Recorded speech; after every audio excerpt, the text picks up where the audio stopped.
Welcome back. आज हम जिस टॉपिक पे बात करेंगे वो है AWS इंस्पेक्टर। इसमें हम ये बात करेंगे कि AWS इंस्पेक्टर को हम स्पेसिफिकली मल्टीपल अकाउंट्स में कैसे एक्टिवेट कर सकते हैं, और हम ये देखेंगे कि AWS ऑर्गेनाइजेशंस इसमें हमें कैसे हेल्प करती हैं। मैं क्षितिज महाजन आपका इस चैनल में एक बार फिर से स्वागत करता हूँ।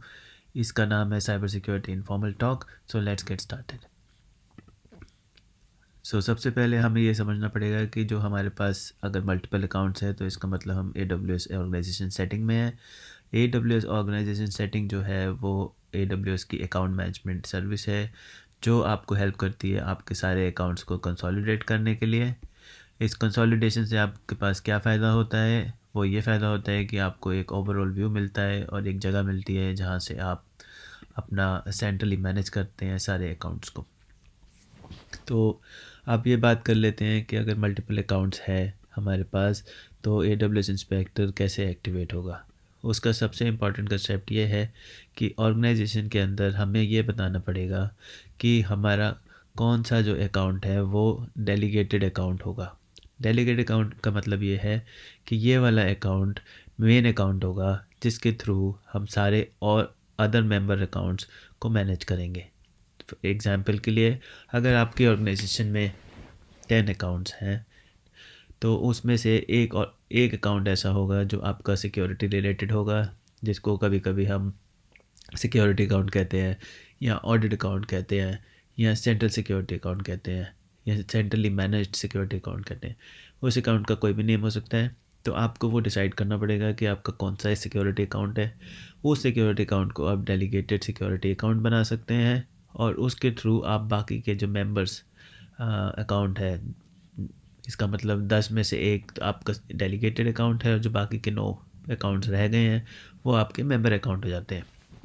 तो एक बार आपको ये एक्टिवेट हो जाता है तो आप अपने डेलीगेटेड अकाउंट से या मेंबर अकाउंट से अकाउंट्स पे AWS इंस्पेक्टर की स्कैनिंग स्टार्ट कर सकते हैं, डीएक्टिवेट कर सकते हैं, और ओवरऑल व्यू जो फाइंडिंग्स का है वो आप अपने जो आपका डेलीगेटेड अकाउंट है ऑर्गेनाइजेशन का उसके थ्रू आप देख सकते हैं। तो अब हम बात करेंगे मेंबर अकाउंट की, और उसके बाद हम बात करेंगे एडमिनिस्ट्रेटेड अकाउंट, जिसको हम डेलीगेटेड अकाउंट कहते हैं। तो मेंबर अकाउंट में और डेलीगेटेड अकाउंट्स में कुछ अलग अलग पावर्स हैं। जो मेंबर अकाउंट है वो अपने इंस्पेक्टर की सारी सेटिंग्स को चेंज कर सकता है, वेयर एज जो डेलीगेटेड और एडमिनिस्ट्रेटिव अकाउंट होगा वो बाकी सारे मेंबर्स अकाउंट की सेटिंग्स, स्कैनिंग्स और फाइंडिंग्स को देख सकता है। तो जो एडमिनिस्ट्रेटिव अकाउंट होगा उसके पास सारा स्टेटस होगा इंस्पेक्टर्स का, including all the members accounts. वो उनकी स्कैनिंग स्टार्ट कर सकता है और उसकी जो भी फाइंडिंग्स होगी हर एक अकाउंट की अक्रॉस द ऑर्गेनाइजेशन उसको वो देख सकता है और चेक कर सकता है। जो फाइंडिंग्स होंगी, मैं एक बार फिर से बताता हूँ, वो सारे मेंबर्स अकाउंट्स की होंगी विद इन योर ऑर्गेनाइजेशन। उसके बाद वो सारे अपने मेंबर्स अकाउंट के रिसोर्सेज देख सकता है। इसका मतलब the administrative account will have the view of resources coverage for all the entire organisation. तो अब हमने ये थ्योरी पार्ट कर लिया है, अब हम थोड़ा इसको प्रैक्टिकली देखेंगे कि हम इंस्पेक्टर को AWS कंसोल के थ्रू कैसे एक्टिवेट कर सकते हैं, और उसके बाद हम सेटिंग्स देखेंगे जो इम्पोर्टेंट है सिक्योरिटी पॉइंट ऑफ व्यू से। तो to enable the inspector first we have to tell the AWS कि हमारा डेलीगेटेड अकाउंट कौन सा होगा। तो ये आपके पास एक स्क्रीनशॉट है। अगर आप AWS इंस्पेक्टर के एनेबल सेक्शन में जाएंगे तो वहाँ पे आपको ऐसा एक फॉर्म मिलेगा। वहाँ पे आपको अकाउंट आईडी देना है उस अकाउंट का जो आप डेलीगेटेड अकाउंट बनाते हैं। मैं एक बार फिर से बोलूँ, डेलीगेटेड अकाउंट वो अकाउंट होता है जो आपका एडमिन अकाउंट होगा और बाकी के सारे अकाउंट्स को मैनेज करेगा फॉर इंस्पेक्टर। इस केस में फॉर एग्जांपल आप कोई सिक्योरिटी अकाउंट है तो उसकी आप आईडी डालेंगे। जैसे ही आप यहाँ पे आईडी डालेंगे तो ये डेलीगेट बटन आपका एनेबल हो जाएगा। आप इस पर क्लिक करेंगे और उसके बाद एनेबल इंस्पेक्टर पे क्लिक करेंगे।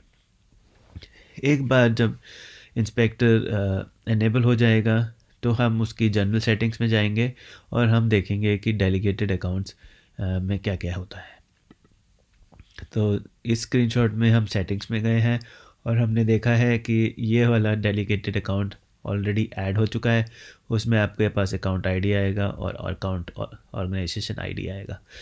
मैंने ये नेम्स हाइड किए हुए हैं सिक्योरिटी रीज़न से, मगर जब आप इस स्टेप में अपना सिक्योरिटी अकाउंट का आईडी डालेंगे, उसको इनेबल करेंगे, तो आप उसके बाद जनरल सेटिंग्स में जाके ये चेक कर सकते हैं कि आपका राइट अकाउंट आईडी ऐड हुआ है या नहीं हुआ है।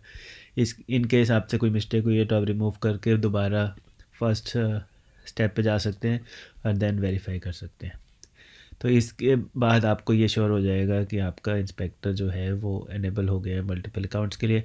अब हम ये देखेंगे कि हमें जो मल्टीपल अकाउंट्स दिख भी रहे हैं कि नहीं दिख रहे हैं, तो उसके लिए आपको जो है अकाउंट मैनेजमेंट की सेटिंग्स में जाना पड़ेगा। जैसे कि आप लेफ्ट हैंड साइड में देख सकते हैं या ऊपर टॉप में भी देख सकते हैं। जब आप अकाउंट्स में जाएंगे तो उसमें आपके इस माय ऑर्गेनाइजेशन में आपके सारे अकाउंट्स नंबर्स, अकाउंट नेम और वो एक्टिव हैं या डिसएसोसिएटेड हैं वो दिखेगा। जैसे कि इस केस में फ़र्स्ट जो अकाउंट है वो इनेबल्ड है, सेकंड और थर्ड अकाउंट डिसएसोसिएटेड है। तो उस केस में अगर आपको इसको कनेक्ट करना है तो आप यहाँ से इस अकाउंट्स को सिलेक्ट करें और उसके बाद आप all scanning enable with all scanning या EC2 स्कैनिंग जैसे आपको चाहिए उस अकाउंट के लिए आप उसको इनेबल कर सकते हैं। एक बार जब आप इसको क्लिक करेंगे तो जैसे यहाँ पे डिसएसोसिएटेड आ रहा है वो चेंज होकर इनेबल हो जाएगा और आपको दिख जाएगा कि कौन कौन सी स्कैनिंग इनेबल्ड है। अब हम एक बात कर लेते हैं कि अगर आपने एक बार ये इनेबल कर दिया है तो अगर इन फ्यूचर नए मेंबर अकाउंट्स आते हैं तो उसके लिए क्या फंक्शनैलिटी होनी चाहिए। तो उसके लिए ये वाली सेटिंग्स है auto enable scanning for new member accounts. अगर आप इसको क्लिक करें और इसको सिलेक्ट करें तो आपके दो ऑप्शन आएंगे कि EC2 स्कैनिंग करनी है या कंटेनर स्कैनिंग करनी है। एक बार आपने ये सेटिंग्स करके सेव कर दी तो अगर आप इन फ्यूचर भी कोई नया अकाउंट बनाएंगे तो वो ऑलरेडी इस ऑर्गेनाइजेशन में ऐड हो जाएगा और वो एनेबल्ड रहेगा, ना कि डिसएसोसिएटेड। तो अगर आपको किसी अकाउंट को डिसएसोसिएट करना है तो वो उसके लिए भी सिंपल है कि आप यहाँ पे क्लिक करें और यहाँ पे एक्शंस में आपके पास ऑप्शन आ जाएगा डिसएसोसिएट, आप उससे उसको डिसएसोसिएट भी कर सकते हैं। ऐसे ही आपके पास ऑप्शंस आएंगे कि आप इसको स्कैनिंग स्टार्ट कर सकते हैं कि नहीं स्कैनिंग स्टार्ट कर सकते हैं। तो इसका आपको एक एडवांटेज ये मिला है कि अगर आपने किसी इंस्पेक्टर को किसी अकाउंट में चलाया है और उस अकाउंट के मेंबर ने इंस्पेक्टर वहाँ से डिसेबल कर दिया है तो आपको यहाँ से दिख जाएगा और वो आप फिर से इनेबल कर सकते हैं या कोई अलर्ट्स क्रिएट कर सकते हैं। तो अब हम बात कर लेंगे कि जब हमने ये मल्टीपल अकाउंट सेटअप कर लिया है तो उसके बाद क्या स्टेप्स होते हैं। तो उस पर हम एक नेक्स्ट वीडियो बनाएंगे जिसमें हम देखेंगे कि हम इंस्पेक्टर को कैसे मॉनिटर कर सकते हैं। हम देखेंगे कि क्लाउड ट्रेल में जो लॉग फाइल्स होती हैं वो कैसी दिखती हैं और उसके बाद हम कैसे उसको डिलीवर कर सकते हैं अपना S3 बकेट में। तो आज के लिए बस इतना ही। अगर आपको ये वीडियो अच्छा लगा तो प्लीज़ इसे लाइक करें और मेरे चैनल को सब्सक्राइब करें सो दैट आपको जो न्यू वीडियोस हैं इमीडिएटली नोटिफाई हो जाए। Thank you very much for today. Have a nice day.